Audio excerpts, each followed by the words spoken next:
I'm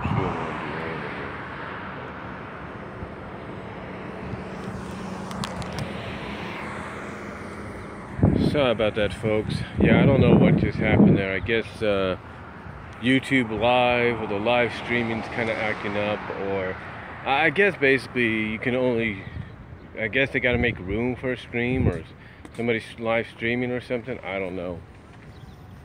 But I wanted to come on here and I wanted to kind of give a little bit of information on the certain Sonic SatAM Archie Sonic characters for IDW, and mostly IDW's Chris Ryall. You see, Chris,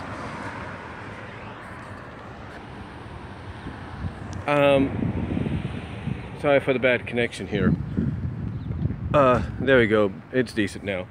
But you see, Chris, these characters known as the Sonic SatAM characters, Archie Sonic characters, the non-game characters have been around since early 1993, if not late 1992, as part of the initial run by Archie Comics.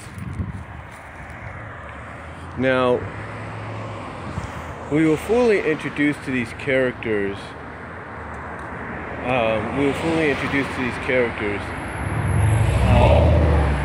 Not just in the Archie line, in the Archie comic book line, but in the Saturday morning cartoon series Sonic the Hedgehog, which aired on ABC from the fall of 1993 to spring 1995.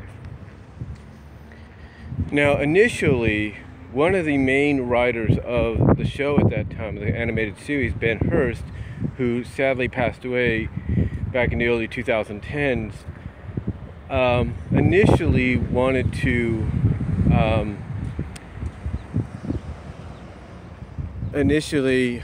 to continue the series with a third season or a movie in some shape, form, or manner. But like I said, unfortunately, Ben Hurst passed away, I think, of diabetes in the early 2010s, so he could never, and again, sorry for the bad connection, I think there's other people streaming or something right now. Oh, that's better. Stream's back okay. But anyway, he never got a chance to make that a reality. He's dealt with several people. He dealt with several studios, from what I understand, trying to get this up and running.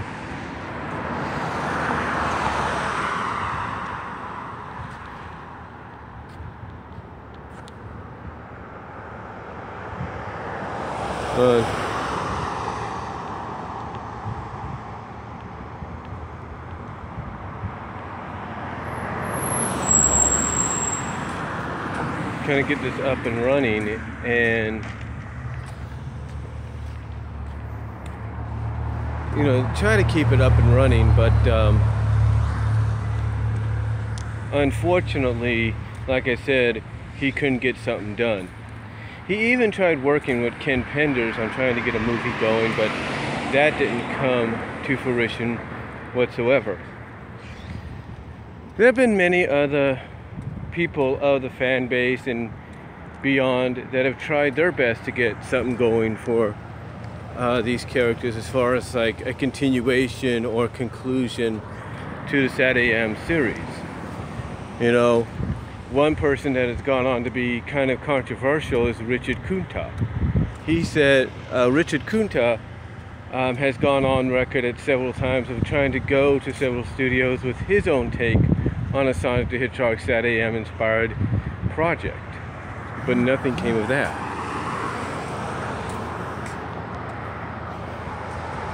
And again, several people have tried. Several people have gone out of the way to try. A lot of people, fans, have shown that they care about these characters, Chris, in such a way that they've even dedicated animations, full-fledged animations, CGI 3D renderings, you name it. And even the CGI rendering has been animated as well. In fact, one group of fans that work at Fans United for SatAM, FUS, have been working on something on the side when they can called Season 3. And Season 3 initially started as a webcomic and a webcomic continuation of the series, of the Sonic SatAM series, which they've gotten pretty far with this. They've gotten pretty far. They've basically been, from what I understand, they have been uploading every week, if not every other week, if not monthly. They've been uploading new pages, new webcomic pages / chapters to the story, to the webcomic. And they've even taken, Chris,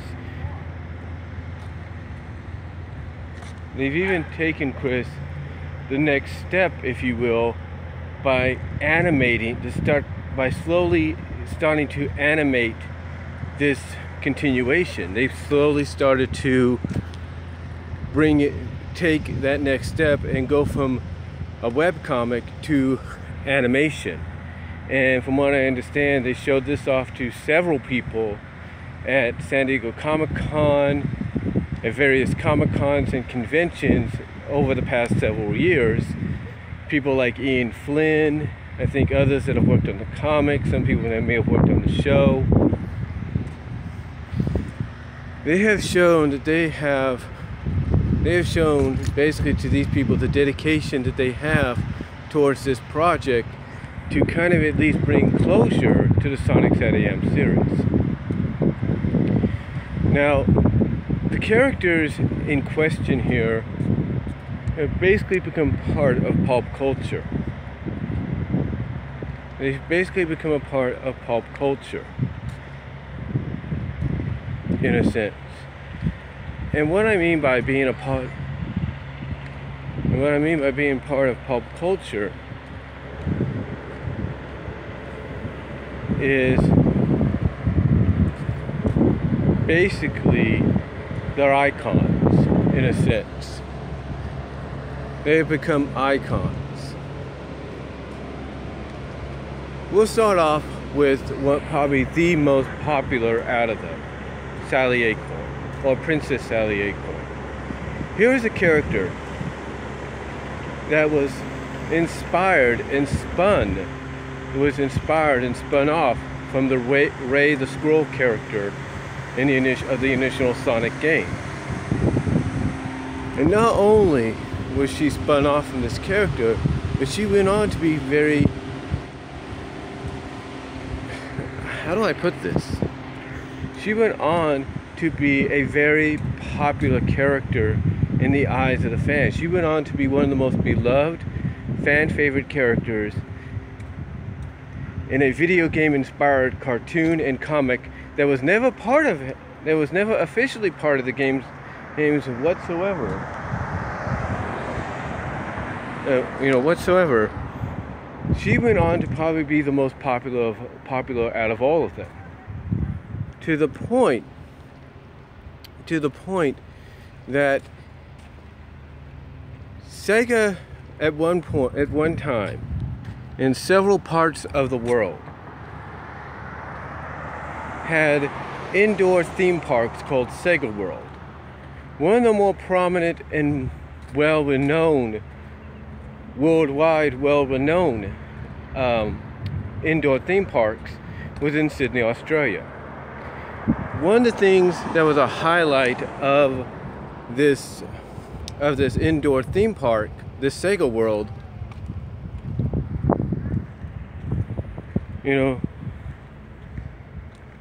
one of the things that was a highlight was they had a live stage show. They had a live stage show that basically, at first, from what I understand, had people in costumes acting out on stage, and then kind of later on went to being nothing but puppets. But to top it off, Chris Ryall, one of the things that made this live stage show so popular amongst the fans was it was also a musical. you had the character singing. Well, you had, of course, a regular singer. You had a regular artist singing. Excuse me for a second, let me check something. Okay, just checking the time. I've got about 23 minutes before I have to go back to lunch, go back to work. But anyway, you initially had the character singing. You even had an original song, a non-character, basically a regular singer singing the main song. And then you had characters like Sonic and Tails and even Sally and Eggman, Robotnik, singing songs centered around certain scenes and moments in the show. And Sally's character, like I said, became so prominent of a character that she became just as popular, if not more popular, in Sega World, in the Sydney, Australia Sega World, that if you went to that indoor theme park, you could end up buying a Sally plush, which I'm pretty sure you know about, at various sizes, and these things went for like tremendous prices on eBay later on. I was lucky enough to get one. You know, you can get cups, you can get t-shirts, you can get any kind of merchandise you can think of with not just Sonic and Tails, but with her on there.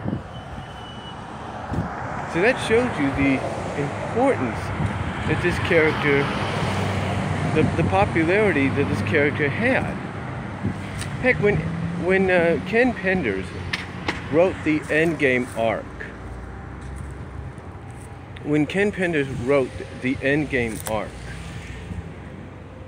okay, when he wrote it, I was among many of the fans that was upset of the potential belief that Sally had been killed off. Now, the original plan, I guess, was to kill her off, according to Ken Penders, and have her come back, but as an automatration that basically would allow Robotnik, Eggman, to get the last laugh in the end. So, you know, there you go.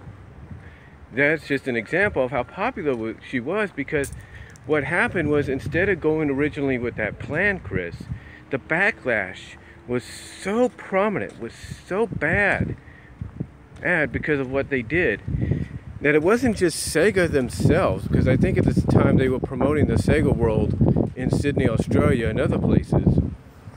But it wasn't just Sega, but it was the fans that gave Archie Comics a hard time. They basically got on Archie Comics, they got on Ken Penders, to the point that Ken Penders had to rewrite the original ending, and instead of killing her off, put her in a coma.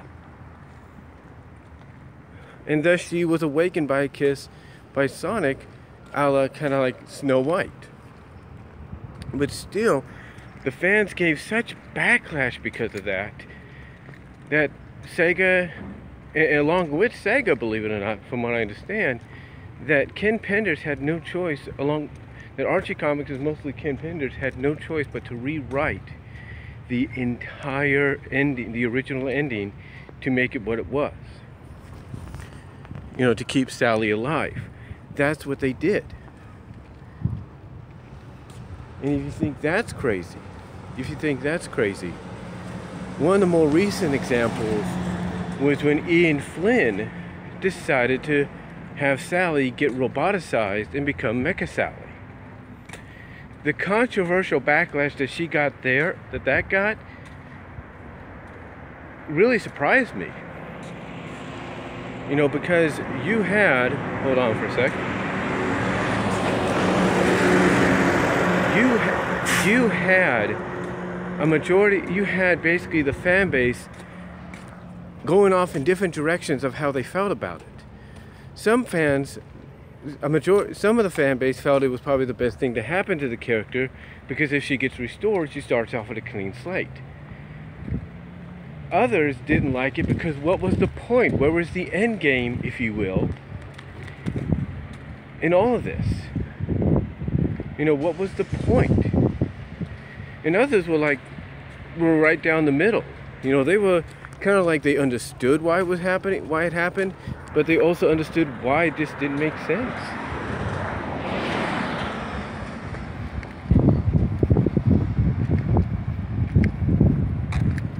You know, they understood why it also didn't make sense because of the fact of, like, again, where was the end game? Where was the result? And as you probably know, because of certain legal issues behind the scenes, the story was never really completed.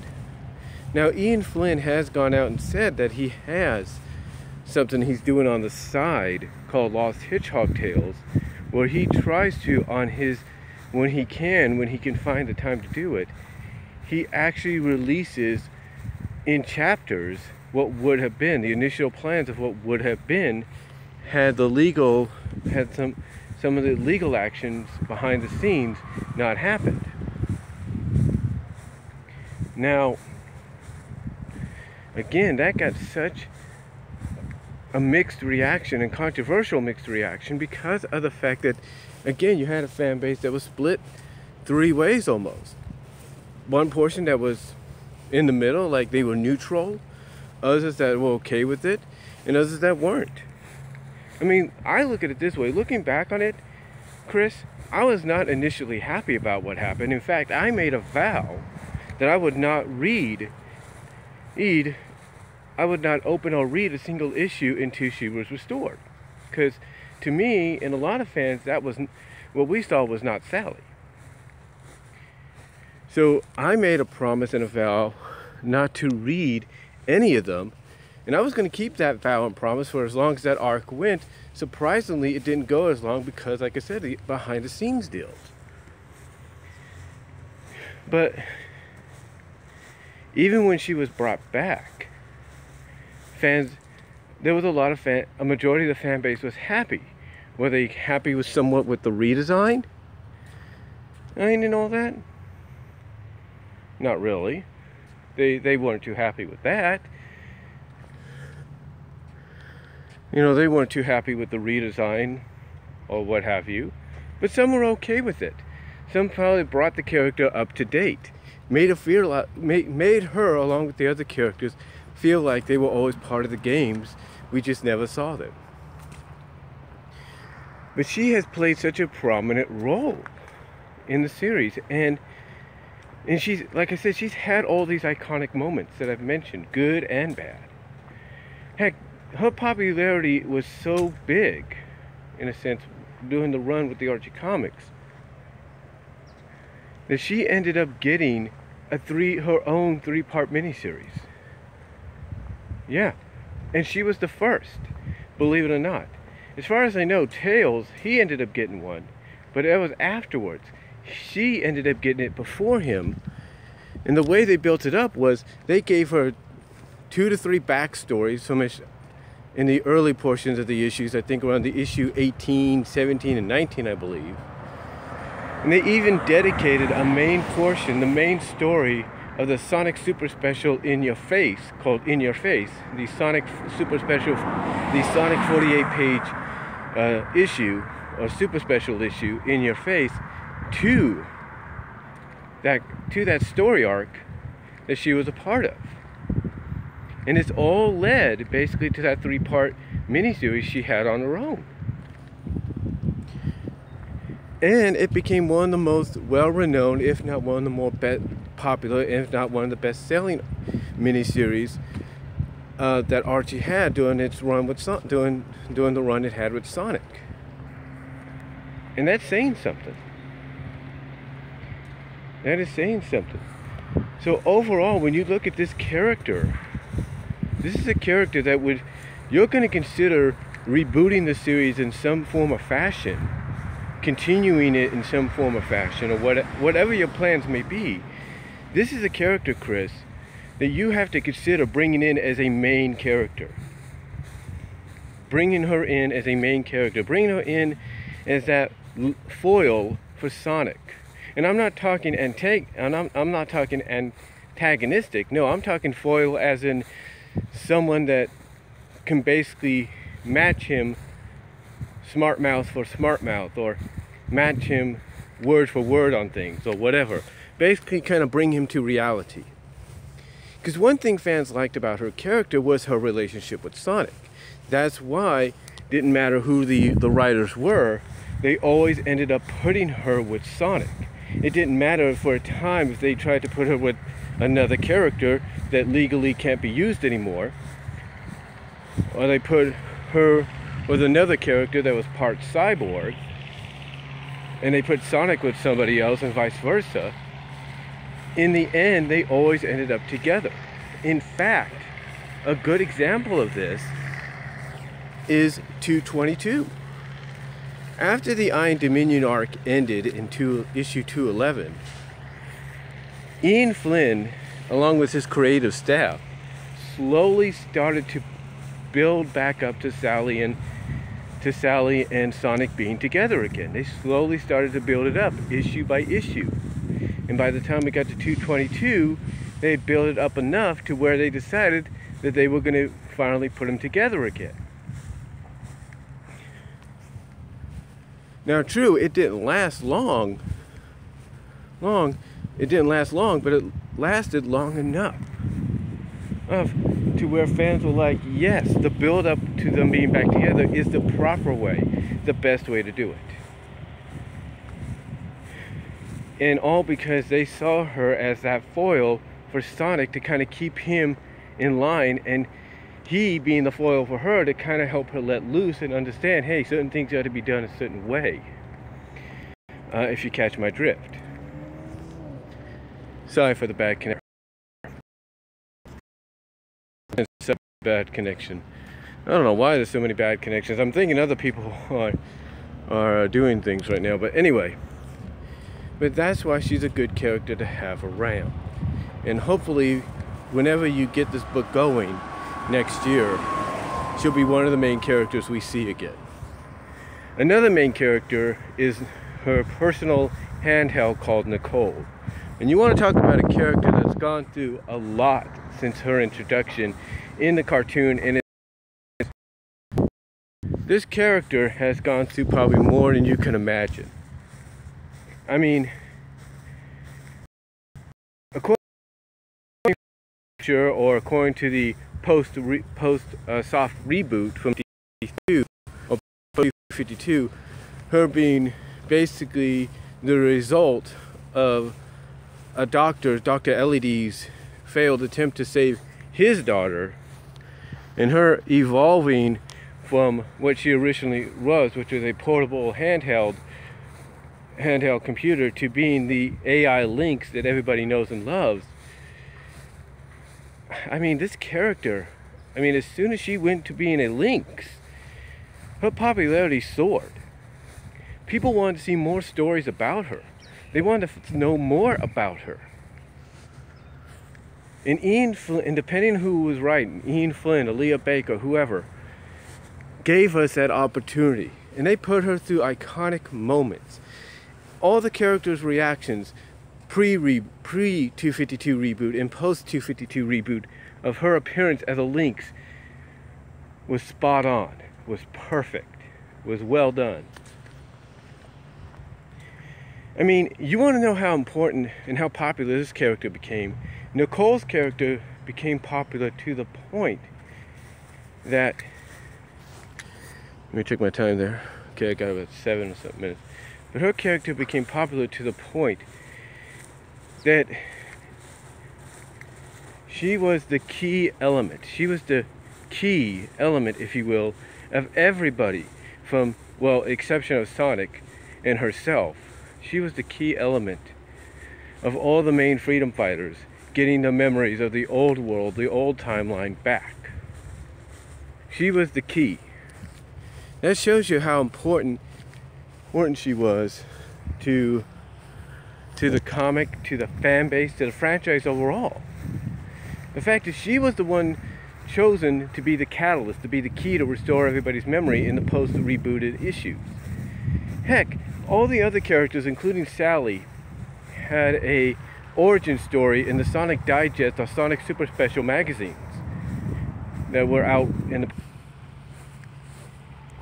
Knew I was going to do this. Sorry about that. But like I said, like I was saying, Nicole's character became so popular and so beloved within the fan base and the franchise that she was the catalyst, she was the key, if you will, of all the other characters, with the exception of Sonic, the freedom fighters, getting the memory back. Why? Because she had been infused with what was left of the Genesis wave, and thus she was able to restore the memories. And like I was saying before that before the stream was interrupted there,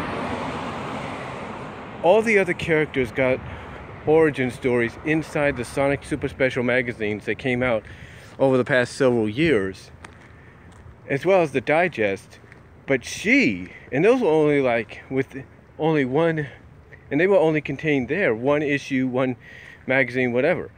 She, in a sense, ended up getting a full 4-part Sonic Universe arc dedicated to her origins, her backstory, and so forth. And it was so well done, so well received. I mean, oh, sorry, had it the other way around.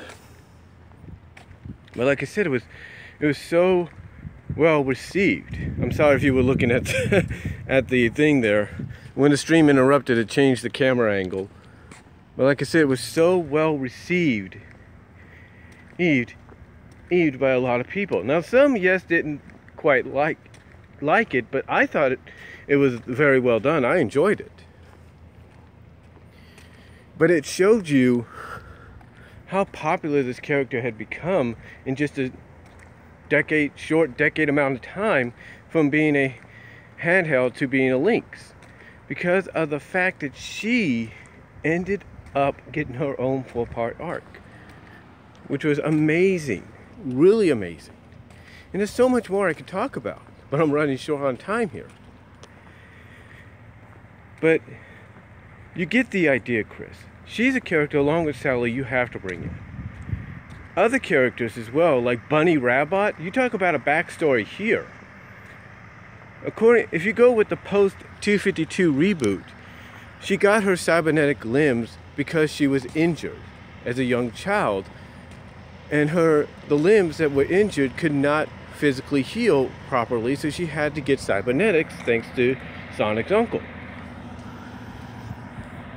And what happened? She has gone on to be one of the more popular characters. As I told you before, she's gone on to be a character that could match power for power with someone like Sonic, if you will. Has actually been in previous stories, pre-252 reboot and post-252 reboot. She has been a character that has been teamed up with Sonic because of their equalness in power and strength, and if not speed. And she's one of those characters that, well, basically has gotten a happy ending in the end. She's ended up, despite being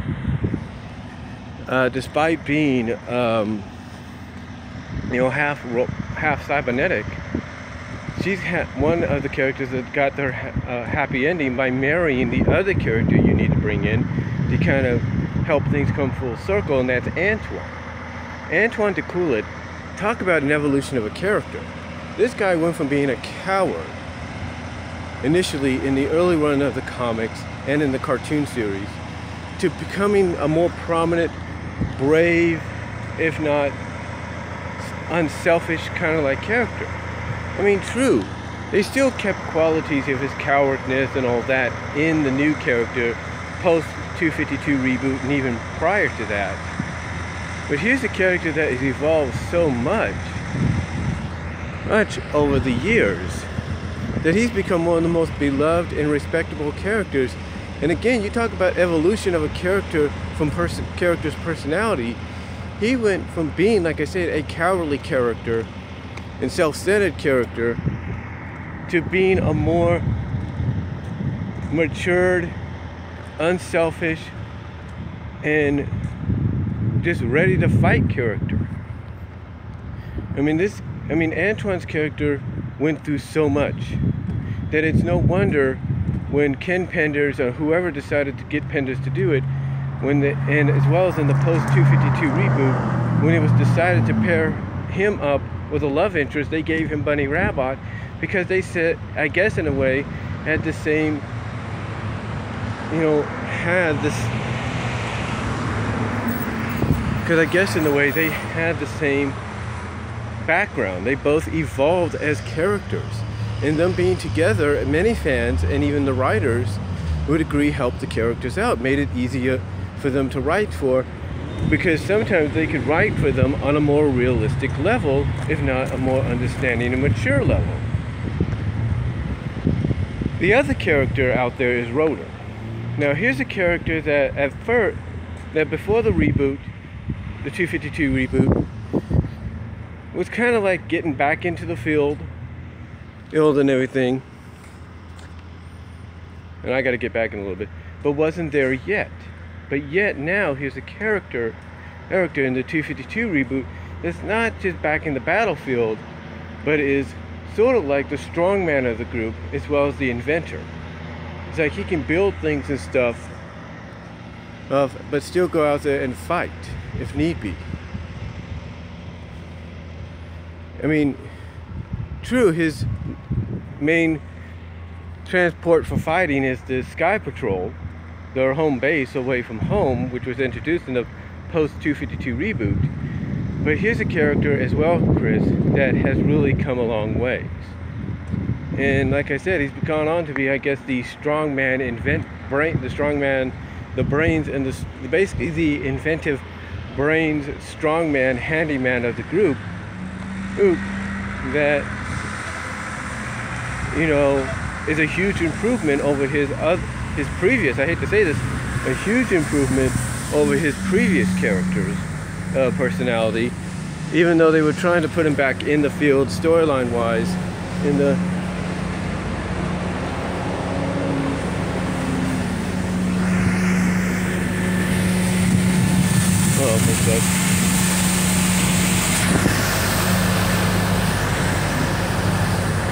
they were trying to put him back in the post-252 run, or pre-252 run. They were trying to put him back on the field, giving him a suit and everything to help him in battle.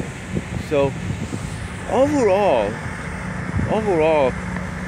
here's a character that he too evolved and became what he is today. And again, I think the rebooted version, I hate to say this about him, and a lot of people though will agree, is probably the best incarnation you've had of the character, because you have a lot of the traits of the previous version of Rotor in there, but you also have them perfectly blend with the newer traits. And I think that's what fans like about it. Overall, and I'm sorry for the interruptions and all that, stream, noise and all that, but overall, these are characters, Chris Ryall, everybody watching live, and I thank you guys for watching and commenting live. These are characters that you need to really consider bringing in a big way. You need to bring them in somehow, some way. Hey, that's what you need to do. Other characters you can bring in as well. I'll come from the Knuckles side of things. There's a character, I can't think of her name right now. Her name is Relic.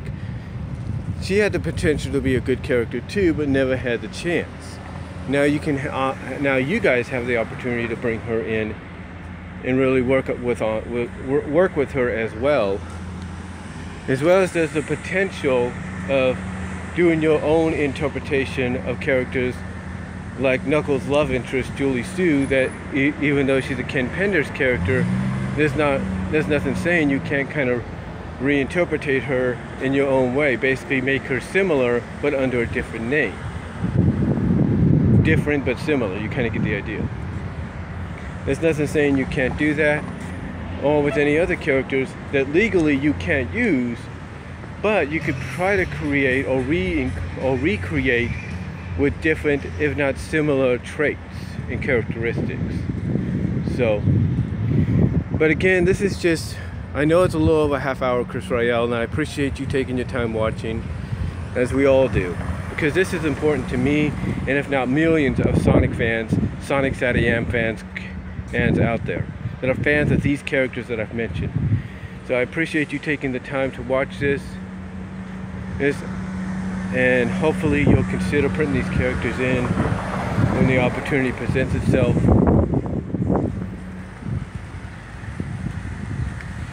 Like I said, when the opportunity presents itself, hopefully you'll consider putting these characters in and making them mainstays of it. Either you continue the comic where it left off, or you do some kind of reboot. These, among many other reasons, and you can Google the information if you want to. Google these characters, and you'll see exactly why they're so popular with us fans. It would mean a lot to us. A lot of Sonic, SatAM, Archie comic fans, millions, thousands among millions of fans would appreciate it. So, just thought I'd let you know about them, give you a little bit of information as to why, background on them. And that's all I'm going to say. I've got to head back into work now. So thank you all for watching live. Thank you, Chris Ryall, for taking your time to watch this. I know it's a little over a half hour, but again, we really appreciate it if you bring these characters back as mainstays, depending on what the future of the book is. So that's all I can say. Thank you all for watching live. And again, I'm sorry for the interruptions here and there, and I'll talk to you all later. God bless. Take care.